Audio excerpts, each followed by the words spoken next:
പുതിയൊരു വീഡിയോയിലേക്ക് എല്ലാവർക്കും ഹാർദവമായ സ്വാഗതം. ഈ രാഷ്ട്രീയം എന്ന് പറയുന്നത് ഭയങ്കര ഹരമല്ലേ? കേരളത്തിലെ തെരഞ്ഞെടുപ്പ് കഴിഞ്ഞതിന് ശേഷം ഇനി ഒരു മാസത്തോളം കാത്തിരിക്കാനോട് മെയ് 4-ാം തീയതിയാണ് വോട്ടുണ്ടെന്നത്. അതാണ് ഏറ്റവും വലിയൊരു കഷ്ടം. ഇതിനിടയിൽ എല്ലാവരും പ്രതീക്ഷയോടെ, എല്ലാവരും ആകാംക്ഷയോടെ കാത്തിരിക്കുന്ന ഒരു മണ്ഡലം ഏതാണെന്ന് ചോദിച്ചാൽ നിയമം തന്നെയാണ്. അതിനൊരു കാരണം BJP അക്കൗണ്ട് തുറക്കുമോ? തുറന്ന് അക്കൗണ്ട് പൂട്ടിച്ച ചരിത്രമാണ് കേരളത്തിന്. രാജഗോപാൽ ജയിക്കുന്നു. അതിനുശേഷം നിയമം അടുത്ത തെരഞ്ഞെടുപ്പായപ്പം കുമ്മനം രാജശേഖരൻ മത്സരിച്ചെങ്കിലും ജയിക്കാൻ പറ്റിയില്ല. ശിവൻകുട്ടിയാണ് ജയിച്ചത്. ശിവൻകുട്ടി അന്ന് പിടിച്ചത് 55,837 വോട്ടാണ് അന്ന് പിടിച്ചത്. കുമ്മനം പിടിച്ചത് 51,888 വോട്ട്. 3,949 വോട്ടിനാണ് ശിവൻകുട്ടി 2021 ജയിക്കുന്നത്. അന്ന് 2021 K മുരളീധരനാണ് കോൺഗ്രസിൽ നിന്ന് മത്സരിച്ചത്. വളരെ ദയനീയമായ പ്രകടനമായിരുന്നു കോൺഗ്രസ് ഇതിനു മുമ്പ് കാഴ്ചവെച്ചുകൊണ്ടിരുന്നത്. 2011 ശേഷം 3-ാം സ്ഥാനത്ത് വന്നുകൊണ്ടിരിക്കുന്ന കോൺഗ്രസിന് അല്പം ഒരു ജീവവായു മുരളീധരൻ കൊടുത്ത് ഏകദേശം 36,524 വോട്ട് മുരളീധരൻ പിടിച്ചു. മുരളീധരൻ വോട്ട് പിടിച്ചുകൊണ്ടാണ് ശിവൻകുട്ടി ജയിക്കാനുള്ള സാധ്യത വന്നത് എന്നാണ് അന്നത്തെ ഒരു കണക്കുകൂട്ടൽ. അതാണ് കോൺഗ്രസ് വോട്ട് കൂടുതൽ പിടിക്കുമ്പോൾ അത് BJPക്ക് എതിരായിട്ട് മാറും. അത് 100% ഉറപ്പാണ്. അങ്ങനെ ശിവൻകുട്ടി ജയിക്കുന്നു. അതിന് ശേഷമുള്ള ലോകസഭാ ഇലക്ഷന് എല്ലാം തകിടം മറിഞ്ഞതാണ് കണ്ടത്.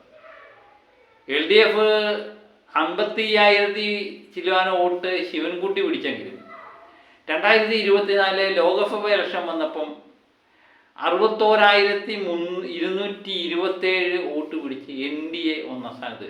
അന്ന് വരെ 3-ാം സ്ഥാനത്ത് നിന്ന UDF 36,000 വോട്ടെ മുരളീധരൻ പിടിച്ചുള്ളെങ്കിലും ശശി തരൂർ അത് 39,101 വോട്ടായിട്ട് വർദ്ധിപ്പിക്കുന്നുണ്ട്. LDFിൻ്റെ സ്ഥാനം ഏകദേശം 33,322 വോട്ടായിട്ട് കുറഞ്ഞു. ഏകദേശം 10,20,000 വോട്ടോളം കുറഞ്ഞു എന്നുള്ളതാണ്. അതാണ് ലോകസഭയും നിയമസഭയും തമ്മിലുള്ള ഇലക്ഷനുമായിട്ട് ബന്ധപ്പെട്ട് നമ്മൾ നോക്കുമ്പോൾ മനസ്സിലാകുന്നത്. രാജീവ് ചന്ദ്രശേഖരൻ പ്രതീക്ഷിക്കാതെ ലീഡ് നേടി. അതൊരു പക്ഷേ നിയമം ലീഡ് എന്ന് പറഞ്ഞാൽ ആരും പ്രതീക്ഷിക്കാത്ത ലീഡാണ്. 20,126 വോട്ടാണ് അന്ന് നിയമത്ത് ലോകസഭ ഇലക്ഷനിൽ നമ്മുടെ ഇന്നത്തെ രാജീവ് ചന്ദ്രശേഖർ തന്നെ നേടിയത്. ശശി തരൂർ തന്നെയാണ് ലോകസഭയിൽ ജയിച്ചെങ്കിലും നിയമത്ത് രാജീവ് ചന്ദ്രശേഖർ നേടിയ ലീഡ് അദ്ദേഹത്തെ അവിടെ തന്നെ നിന്ന് പ്രവർത്തിക്കാനും അന്ന് തന്നെ തീരുമാനിച്ചു ഞാൻ അവിടെ നിന്ന് മത്സരിക്കുമെന്ന്. അപ്പോൾ ഈ പ്രാവശ്യം വരുമ്പോൾ എന്താണ് സംഭവിക്കുന്നതെന്ന് അറിയില്ല. ശിവൻകുട്ടി, രാജീവ് ചന്ദ്രശേഖരനും പിന്നെ കോൺഗ്രസിൽ നിന്ന് ശബരിനാഥും മത്സരിക്കുന്നുണ്ട്. കോൺഗ്രസിൻ്റെ ഇപ്പോഴത്തെ കണക്കുകൂട്ടലനുസരിച്ച് ശബരിനാഥ് ജയിക്കും എന്നാണ് അവരുടെ ഒരു കണക്കുകൂട്ടൽ. ഏകദേശം 49,000 വോട്ടോളം ശബരിനാഥ് പിടിക്കുമെന്ന്. രാജീവ് ചന്ദ്രശേഖരൻ 45,000 വോട്ടും ശിവൻകുട്ടി 3-ാം സ്ഥാനത്താവും. 40,000 വോട്ട് ശിവൻകുട്ടി നേടത്തുള്ളൂ എന്നാണ് അവരുടെ UDFകാരുടെ ഒരു കണക്കൂട്ടൽ. ആർക്കും കണക്കൂട്ടാവില്ലല്ലേ? അങ്ങനെ 4,000 ചില്ലാന വോട്ടോളം ശബരിനാഥ് ജയിക്കും എന്നാണ്. അതൊക്കെ എനിക്ക് തോന്നുന്നു വലിയ അത്ഭുതമായിരിക്കും സംഭവിക്കുന്നത്. അങ്ങനെ വല്ല സംഭവിക്കുകയാണെങ്കിൽ പിന്നെ ഇതെല്ലാം കണക്കൂട്ടലില്ലേ?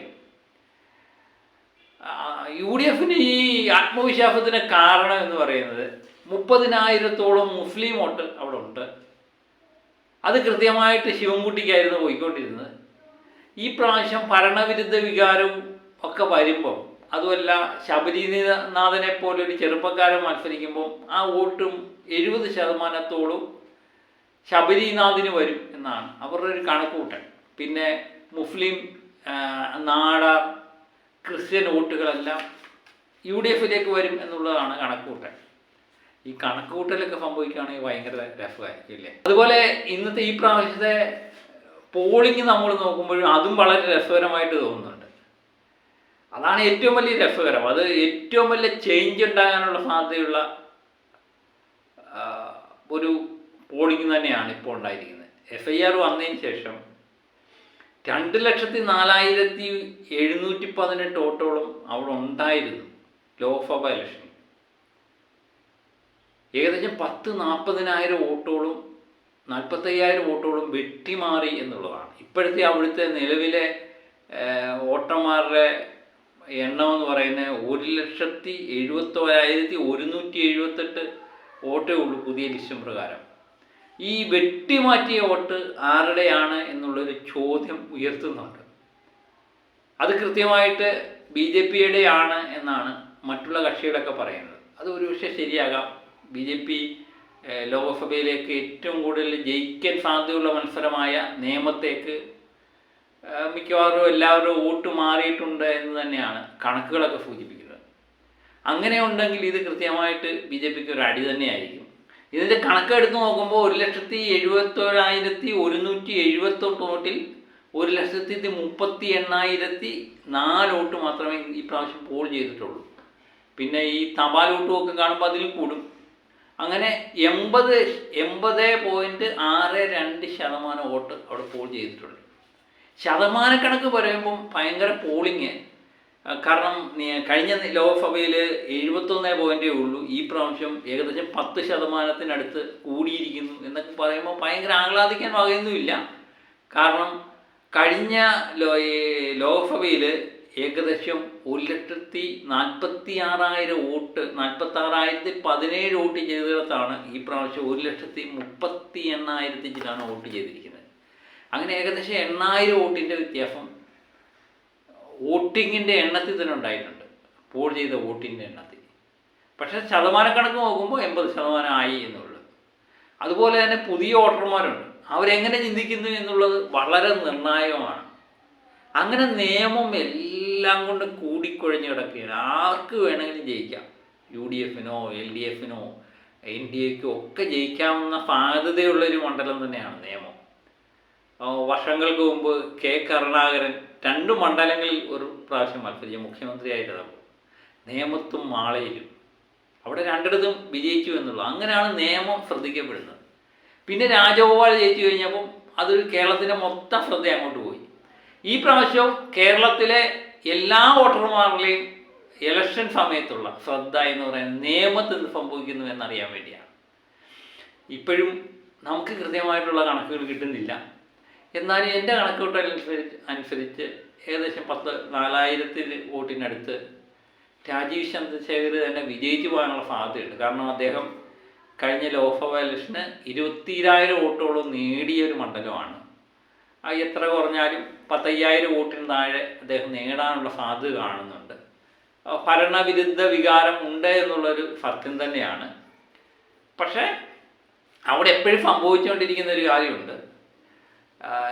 BJPക്ക് എതിരാളി ആരാണ്? അത് UDF ആണെങ്കിൽ UDF, LDF ആണെങ്കിൽ LDF. ലാസ്റ്റ് നിമിഷം ആരാണ് എതിരാളി എന്നറിഞ്ഞുകൊണ്ട് കൃത്യമായിട്ട് വോട്ട് മറിക്കുന്ന ഒരു തന്ത്രം പലപ്പോഴും കാണാറുണ്ട്. അതിവിടെ ഫലവത്താകുമോ ഇല്ലയോ എന്നുള്ളതാണ് നമ്മൾ നോക്കുന്നത്. ഇതിനിടയിൽ പല വാർത്തകളും വരുന്നുണ്ടായിരുന്നു. BJPയും CPMും തമ്മിലുള്ള ഒരു ബന്ധമുണ്ട്, ഡീലുണ്ട് എന്നൊക്കെ പലരും പറഞ്ഞു കേട്ടു. അല്ല, BJPയും കോൺഗ്രസും തമ്മിൽ ആണ് ഡീലെന്ന് മറുപക്ഷം പറയാറുണ്ട്. ഞങ്ങൾക്ക് ആരുമായിട്ട് ഡീലില്ല എന്ന് BJP പറയാറുണ്ട്. പക്ഷേ ഇവിടെ ഒരു സംഗതി എന്ന് പറഞ്ഞാൽ ഒരു ഭരണവിരുദ്ധ വികാരം അത് കൃത്യമായിട്ട് UDFിലേക്ക് വന്ന് ചേരുകയാണെങ്കിൽ അവർ പറഞ്ഞ കണക്കിന് ശബരിനാഥ് ജയിക്കാൻ സാധ്യതയുണ്ട്. അതല്ല, ഭരണവിരുദ്ധ വികാരം ഉള്ളത് അത് LDFനെതിരാണ്, അതൊരു പക്ഷേ കോൺഗ്രസ് ജയിക്കില്ല എന്നറിഞ്ഞുകൊണ്ട് BJPയിലേക്ക് മറിച്ചു കൊടുക്കാനുള്ള സാധ്യതയുണ്ട്. അങ്ങനെയെങ്കിൽ NDAക്കും നന്നായി സാധ്യതയുണ്ട്. നമ്മുടെ കണക്കൂട്ടലനുസരിച്ച് NDAക്ക് തന്നെയാണ് ഇവിടെ സാധ്യത. പിന്നെ വോട്ടെണ്ണൽ സമയത്ത് ഇങ്ങനെ പല പല അട്ടിമറികളാണല്ലോ നമ്മളെ ഇലക്ഷനെ കാണാനും കേൾക്കാനും ഒക്കെ പ്രേരിപ്പിക്കുന്നത്. സാധാരണ ഇലക്ഷൻ്റെ റിസൾട്ട് വരുന്ന സമയത്ത് രാവിലെ ഒരു ഇരിപ്പിരുന്ന് കഴിഞ്ഞാൽ അങ്ങ് ഇരിക്കും. പഴയ കാലമൊക്കെ ആണെങ്കിൽ ഭയങ്കര രസകരമായിരുന്നു. ഇപ്പം അങ്ങനെയൊന്നും ഇല്ല. പെട്ടെന്ന് ഈ വോട്ട് എണ്ണൽ വിഷയമാണ്. അത് ഏകദേശം 11 മണിയൊക്കെ ആകുമ്പോൾ കൃത്യമായിട്ടുള്ള വിവരം കിട്ടും. അതുകൊണ്ട് ടെൻഷനൊന്നുമില്ല. എന്നാലും നിയമം നമ്മൾ നോക്കിക്കാണുന്നുണ്ട്. നിയമത്തെ പറ്റിയുള്ള നിങ്ങളുടെ അഭിപ്രായം തുറന്നെഴുതുക. നിയമം ഇപ്രാവശ്യം എൻ ഡി എ നേടുമോ? പിന്നെ ബി ജെ പിയെ സംബന്ധിച്ച് എപ്പോഴും ഒരു പ്രശ്നമുള്ളത് എന്ന് പറയുന്നത് ഭരണമില്ലെങ്കിലും എം എൽ എമാരില്ലെങ്കിലും എം പിമാരില്ലെങ്കിലും കുതികാല് വെട്ട് കൃത്യമായിട്ട് എല്ലാ രാഷ്ട്രീയ പാർട്ടിയിലും കുതികാല് വെട്ടുണ്ട്. അത് കൃത്യമായിട്ട് ബി ജെ പിയിൽ നടക്കുന്നുണ്ട് എന്നുള്ളതാണ്. ഞാനില്ലെങ്കിൽ നീയും കയറണ്ട എന്നൊരു തോന്നൽ പല നേതാക്കന്മാർക്കും ഉണ്ട്. അതും അവിടെ ഒരു വിഷയമായി മാറാൻ സാധ്യതയുണ്ട്. അപ്പം നിയമം നമുക്ക് എൻ ഡി എ വിജയിക്കുമെന്ന് പ്രതീക്ഷിക്കാം. പക്ഷേ അട്ടിമറി നടക്കുമോ എന്നുള്ളത് 4-ാം തീയതി തന്നെ അറിയാം. അപ്പം കാത്തിരിക്കാം, കാത്തിരുന്ന് കാണാം. മറ്റൊരു മണ്ഡലവുമായിട്ട് വീണ്ടും ഞാൻ എത്താം. ഓക്കെ.